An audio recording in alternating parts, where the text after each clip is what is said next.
Dracula by Bram Stoker. Chapter 17. Dr. Seward's diary continued. When we arrived at the Berkeley Hotel, Van Helsing found a telegram waiting for him. "Am coming up by train. Jonathan at Whitby. Important news. Mina Harker." The professor was delighted. "Ah, that wonderful Madam Mina," he said. "Pearl among women. She arrive, but I cannot stay. She must go to your house, friend John. You must meet her at the station. Telegraph her en route, so that she may be prepared." When the wire was dispatched, he had a cup of tea. Over it, he told me of a diary kept by Jonathan Harker when abroad, and gave me a typewritten copy of it, as also of Mrs. Harker's diary at Whitby. "Take these," he said, "and study them well. When I have returned, you will be master of all the facts, and we can then better enter on our inquisition. Keep them safe, for there is in them much of treasure. You will need all your faith, even you who have had such an experience as that of today. What is here told," he laid his hand heavily and gravely on the packet of papers as he spoke, "may be the beginning of the end to you and me and many another, or it may sound the knell of the undead who walk the earth. Read all, I pray you, with the open mind, and if you can add in any way to the story here told, do so, for it is all important. You have kept a diary of all these so strange things, is it not so?" "Yes." "Then we shall go through all these together when we meet." He then made ready for his departure, and shortly drove off to Liverpool Street. I took my way to Paddington, where I arrived about 15 minutes before the train came in. The crowd melted away after the bustling fashion common to arrival platforms, and I was beginning to feel uneasy lest I might miss my guest, when a sweet-faced, dainty-looking girl stepped up to me, and after a quick glance said, "Dr. Seward, is it not?" "And you are Mrs. Harker," I answered at once, whereupon she held out her hand. "I knew you from the description of poor dear Lucy, but—" She stopped suddenly, and a quick blush overspread her face. The blush that rose to my own cheeks somehow set us both at ease, for it was a tacit answer to her own. I got her luggage, which included a typewriter, and we took the Underground to Fenchurch Street, after I had sent a wire to my housekeeper to have a sitting room and a bedroom prepared at once for Mrs. Harker. In due time we arrived. She knew, of course, that the place was a lunatic asylum, but I could see that she was unable to repress a shudder when we entered. She told me that, if she might, she would come presently to my study, as she had much to say. So, here I am, finishing my entry in my phonograph diary, whilst I await her. As yet, I have not had the chance of looking at the papers which Van Helsing left with me, though they lie open before me. I must get her interested in something, so that I may have an opportunity of reading them. She does not know how precious time is, or what a task we have in hand. I must be careful not to frighten her. Here she is. Mina Harker's Journal. 29th of September. After I had tidied myself, I went down to Dr. Seward's study. At the door I paused a moment, for I thought I heard him talking with someone. As, however, he had pressed me to be quick, I knocked at the door, and, on his calling out, "Come in," I entered. To my intense surprise, there was no one with him. He was quite alone, and on the table opposite him was what I knew at once from the description to be a phonograph. I had never seen one, and was much interested. "I hope I did not keep you waiting," I said, "but I stayed at the door as I heard you talking, and thought there was someone with you." "Oh," he replied with a smile, "I was only entering my diary." "Your diary?" I asked him in surprise. "Yes," he answered, "I keep it in this." As he spoke, he laid his hand on the phonograph.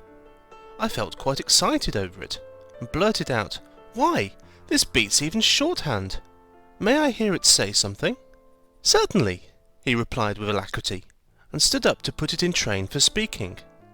Then he paused, and a troubled look overspread his face. "The fact is," he began awkwardly. "I only keep my diary in it, and as it is entirely, almost entirely about my cases, it may be awkward. That is, I mean..." He stopped, and I tried to help him out of his embarrassment. "You helped to attend dear Lucy at the end. Let me hear how she died. For all that I know of her, I shall be very grateful. She was very, very dear to me." To my surprise, he answered, with a horror-struck look in his face, "Tell you of her death? Not for the wide world." "Why not?" I asked, for some grave, terrible feeling was coming over me. Again he paused, and I could see that he was trying to invent an excuse. At length, he stammered out, "You see, I do not know how to pick out any particular part of the diary." Even while he was speaking, an idea dawned upon him, and he said, with an unconscious simplicity, in a quite different voice, and with the naivety of a child, "That's quite true. Upon my honour. Honest Indian." I could not but smile, at which he grimaced. "I gave myself away that time," he said. "But do you know that although I have kept the diary for months past, it never once struck me how I was going to find any particular part of it, in case I wanted to look it up. By this time, my mind was made up that the diary of a doctor who attended Lucy might have something to add to the sum of our knowledge of that terrible being, and I said boldly, 'Then, Dr. Seward, you had better let me copy it out for you on my typewriter.'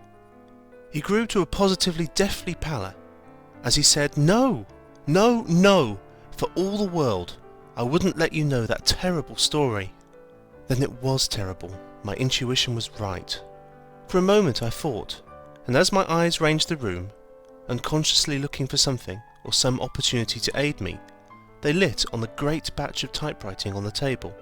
His eyes caught the look in mine, and without his thinking, followed their direction. As he saw the parcel, he realized my meaning. "You do not know me," I said. "When you have read these papers, my own diary and my husband's also, which I have typed, you will know me better. I have not faltered in giving every thought of my own heart in this cause.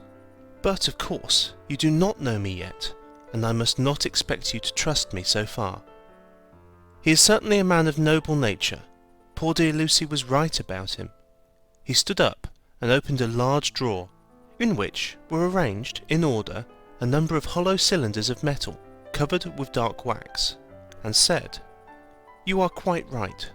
I did not trust you, because I did not know you. But I know you now, and let me say that I should have known you long ago. I know that Lucy told you of me. She told me of you, too. May I make the only atonement in my power? Take the cylinders, and hear them. The first half-dozen of them are personal to me, and they will not horrify you. Then you will know me better. Dinner will by then be ready. In the meantime, I shall read over some of these documents, and shall be better able to understand certain things." He carried the phonograph himself up to my sitting room, and adjusted it for me. Now I shall learn something pleasant, I am sure, for it will tell me the other side of a true love episode of which I know one side already. Dr. Seward's Diary, 29th of September.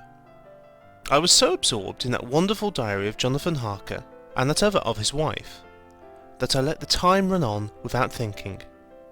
Mrs. Harker was not down when the maid came to announce dinner, so I said, "She is possibly tired, let dinner wait an hour," and I went on with my work. I had just finished Mrs. Harker's diary when she came in.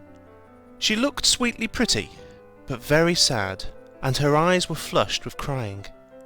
This somehow moved me much. Of late I have had cause for tears, God knows, but the relief of them was denied me, and now the sight of those sweet eyes, brightened by recent tears, went straight to my heart. So I said as gently as I could, "I greatly fear I have distressed you."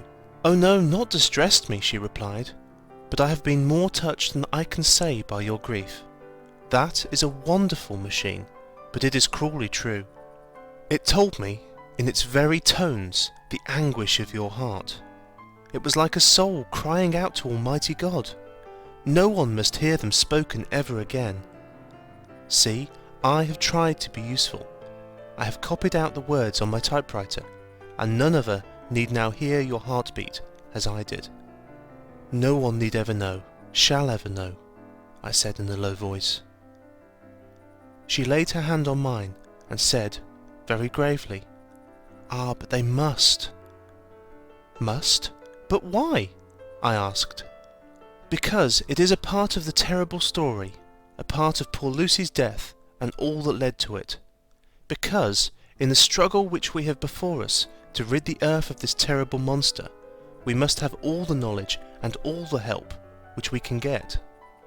I think that the cylinders which you gave me contained more than you intended me to know, but I can see that there are, in your record, many lights to this dark mystery. You will let me help, will you not?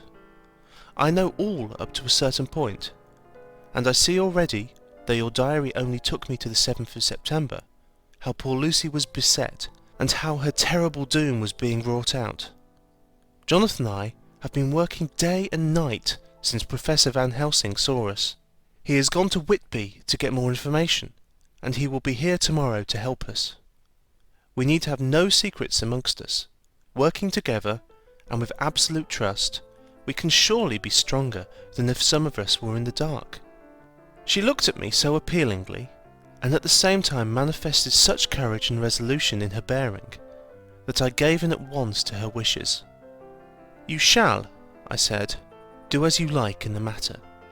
God forgive me if I do wrong. There are terrible things yet to learn of, but if you have so far travelled on the road to poor Lucy's death, you will not be content, I know, to remain in the dark. Nay, the end, the very end, may give you a gleam of peace. Come, there is dinner. We must keep one another strong for what is before us. We have a cruel and dreadful task.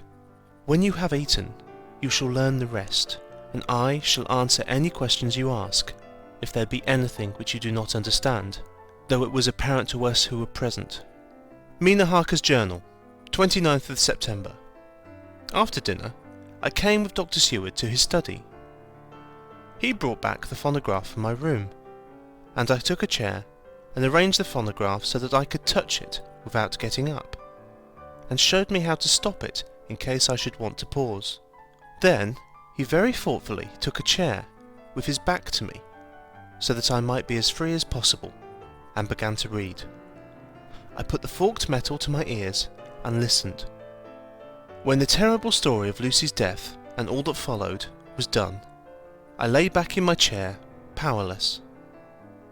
Fortunately, I am not of a fainting disposition. When Dr. Seward saw me, he jumped up with a horrified exclamation, and, hurriedly taking a case bottle from the cupboard, gave me some brandy, which, in a few minutes, somewhat restored me. My brain was all in a whirl, and only that there came through all the multitude of horrors the holy ray of light that my dear Lucy was at last at peace, I do not think that I could have borne it without making a scene. It is all so wild and mysterious and strange, that if I had not known Jonathan's experience in Transylvania, I could not have believed. As it was, I didn't know what to believe, and so got out of my difficulty by attending to something else. I took the cover off my typewriter, and said to Dr. Seward, "Let me write this all out now. We must be ready for Dr. Van Helsing when he comes. I have sent a telegram to Jonathan to come on here when he arrives in London from Whitby. In this matter, dates are everything, and I think that if we get all of our material ready, and have every item put in chronological order, we shall have done much. You tell me that Lord Godalming and Mr. Morris are coming too. Let us be able to tell them when they come." He accordingly set the phonograph at a slow pace, and I began to typewrite from the beginning of the 17th cylinder. I used manifold, and so took 3 copies of the diary, just as I had done with the rest.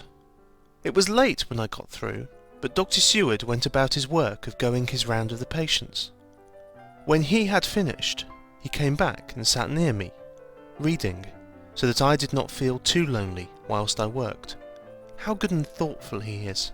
The world seems full of good men, even if there are monsters in it.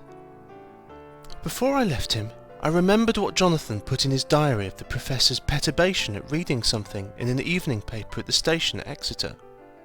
So, seeing that Dr. Seward keeps his newspapers, I borrowed the files of the Westminster Gazette and the Pall Mall Gazette and took them to my room. I remember how much the Daily Graph and the Whitby Gazette, of which I had made cuttings, had helped us to understand the terrible events at Whitby when Count Dracula landed. So I shall look through the evening papers since then, and perhaps I shall get some new light. I am not sleepy, and the work will help to keep me quiet. Dr. Seward's Diary, 30th of September. Mr. Harker arrived at 9 o'clock. He got his wife's wire just before starting. He is uncommonly clever, if one can judge from his face, and full of energy. If this journal be true, and judging by one's own wonderful experiences it must be, he is also a man of great nerve. That going down to the vault a second time was a remarkable piece of daring.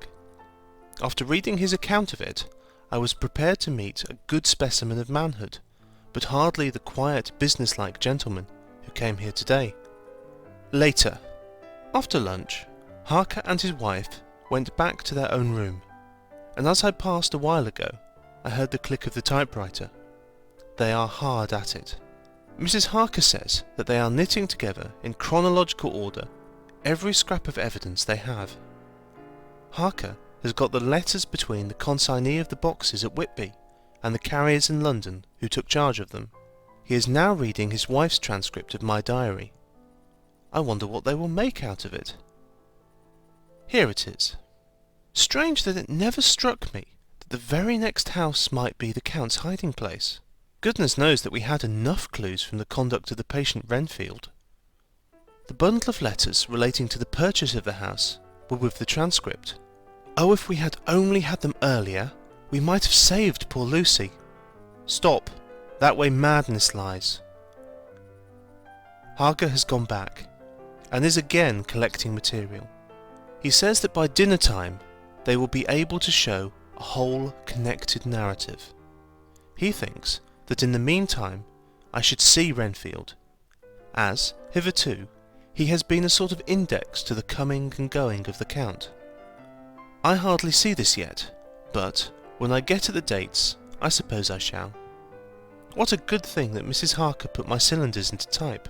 We never could have found the dates otherwise. I found Renfield sitting placidly in his room, with his hands folded, smiling benignly. At the moment, he seemed as sane as anyone I ever saw. I sat down and talked with him on a lot of subjects, all of which he treated naturally. He then, of his own accord, spoke of going home, a subject he has never mentioned to my knowledge during his sojourn here. In fact, he spoke quite confidently of getting his discharge at once. I believe that had I not had the chat with Harker and read the letters and the dates of his outbursts, I should have been prepared to sign for him after a brief time of observation. As it is, I am darkly suspicious. All those outbreaks were in some way linked with the proximity of the Count. What then does this absolute content mean?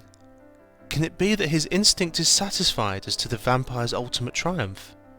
Stay, he is himself Zoophagous, and in his wild ravings outside the chapel door of the deserted house, he always spoke of Master.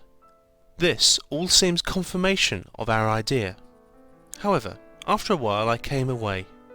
My friend is just a little too sane at present to make it safe to probe him too deep with questions. He might begin to think, and then... So I came away. I mistrust these quiet moods of his, so I have given the attendant a hint to look closely after him, and to have a straight waistcoat ready in case of need. Jonathan Harker's Journal, 29th of September, in train to London. When I received Mr. Billington's courteous message that he would give me any information in his power, I thought it best to go down to Whitby and make, on the spot, such inquiries as I wanted. It was now my object to trace that horrid cargo of the Count's to its place in London.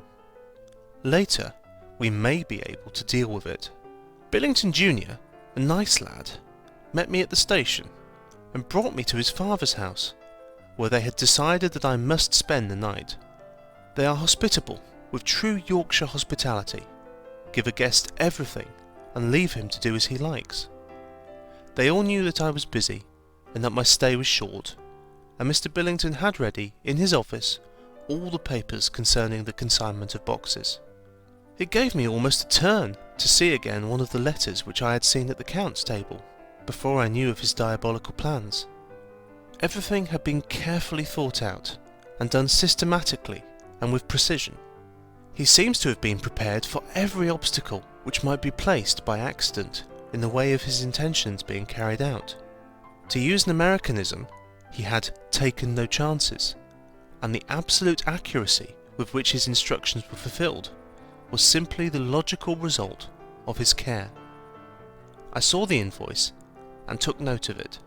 50 cases of common earth to be used for experimental purposes.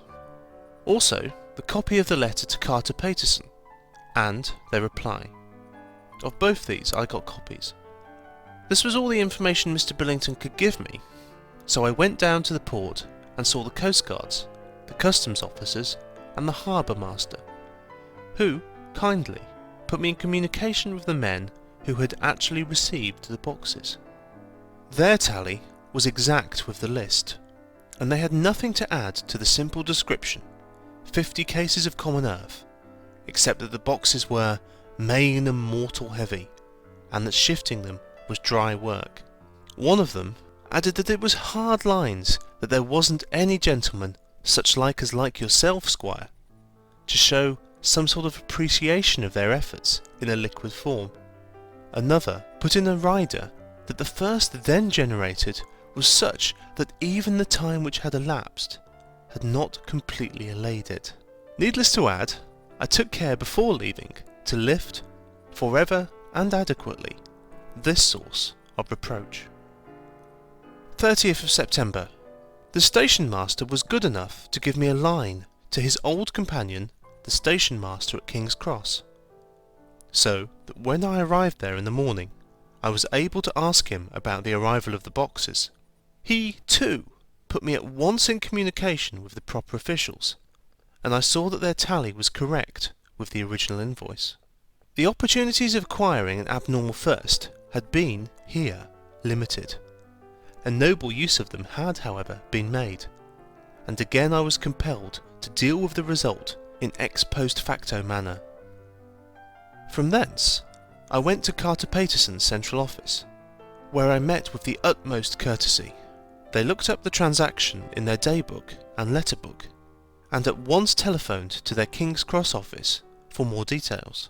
By good fortune, the men who did the teaming were waiting for work, and the official at once sent them over, sending also, by one of them, the way bill, and all the papers connected with the delivery of the boxes at Carfax. Here again I found the tally agreeing exactly. The carrier's men were able to supplement the paucity of the written words with a few more details. These were, I shortly found, connected almost solely with the dusty nature of the job, and the consequent thirst engendered in the operators. On my affording an opportunity, through the medium of the currency of the realm, of the allaying at a later period this beneficial evil, one of the men remarked, "That 'ere house, governor, is the rummiest I ever was in. Blimey, but it ain't been touched since 100 years. There was just that thick in the place that you might have slept on it without hurting of your bones. And the place was that neglected that you might have smelt old Jerusalem in it. But the old chapel, that took the sight, that did. Me and my mate, we thought we wouldn't never get out quick enough. Lor, I wouldn't take less nor a quid a moment to stay there after dark." Having been in the house, I could well believe him, but if he knew what I know, he would, I think, have raised his terms. Of one thing I am now satisfied, that all those boxes which arrived at Whitby from Varna in the Demeter were safely deposited in the old chapel at Carfax. There should be 50 of them there, unless any have since been removed, as from Dr. Seward's diary I fear. Later, Mina and I have worked all day, and we have put all the papers into order. Mina Harker's journal, 30th of September. I am so glad that I hardly know how to contain myself. It is, I suppose, the reaction from the haunting fear which I have had, that this terrible affair and the reopening of his old wound might act detrimentally on Jonathan. I saw him leave for Whitby with as brave a face as could, but I was sick with apprehension. The effort has, however, done him good. He was never so resolute, never so strong, never so full of volcanic energy as at present.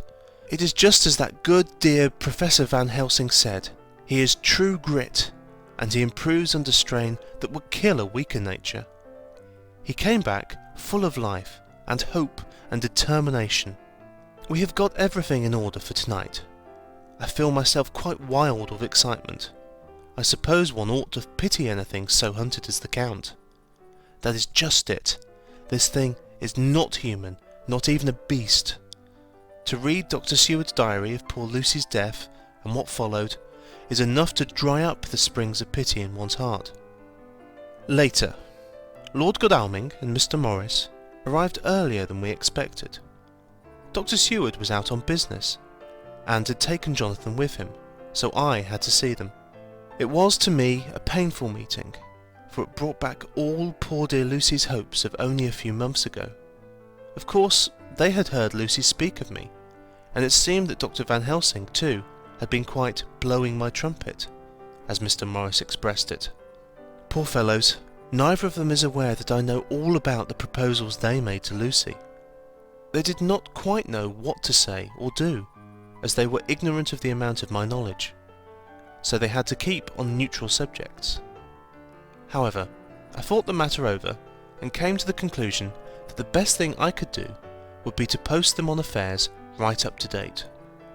I knew from Dr. Seward's diary that they had been at Lucy's death, her real death, and that I need not fear to betray any secret before the time, so I told them, as well as I could, that I had read all the papers and diaries, and that my husband and I, having typewritten them, had just finished putting them into order. I gave them each a copy to read in the library. When Lord Godalming got it and turned it over, it does make a pretty good pile. He said, "Did you write all this, Mrs. Harker?" I nodded, and he went on, "I don't quite see the drift of it, but you people are all so good and kind, and have been working so earnestly and so energetically, that all I can do is to accept your ideas blindfold and try to help you. I have had one lesson already in accepting facts that should make a man humble to the last hour of his life. Besides, I know you loved my Lucy." Here he turned away and covered his face with his hands. I could hear the tears in his voice. Mr. Morris, with instinctive delicacy, just laid a hand for a moment on his shoulder, and then walked quietly out of the room. I suppose there is something in a woman's nature that makes a man free to break down before her and express his feelings on the tender or emotional side, without feeling it derogatory to his manhood.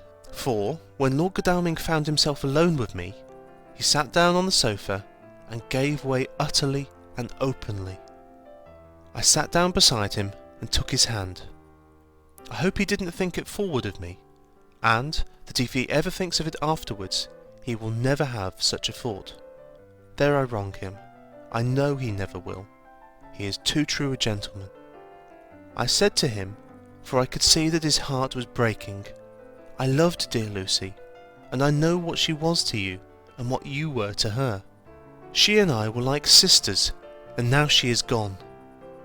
Will you not let me be like a sister to you in your trouble?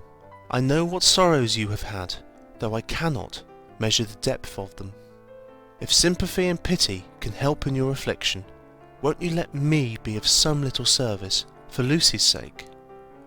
In an instant the poor dear fellow was overwhelmed with grief. It seemed to me that all that he had of late been suffering in silence found a vent at once. He grew quite hysterical, and, raising his open hands, beat his palms together in a perfect agony of grief. He stood up, and then sat down again, and the tears rained down his cheeks. I felt an infinite pity for him, and opened my arms unthinkingly. With a sob, he laid his head on my shoulder and cried like a wearied child, whilst he shook with emotion. We women have something of the mother in us that makes us rise above smaller matters when the mother spirit is invoked. I felt this big sorrowing man's head resting on me, as though it were that of a baby that someday may lie on my bosom, and I stroked his hair as though he were my own child. I never thought at the time how strange it all was. After a little bit, his sobs ceased, and he raised himself with an apology, though he made no disguise of his emotion. He told me that for days and nights past, weary days and sleepless nights, he had been unable to speak with anyone as a man must speak in his time of sorrow.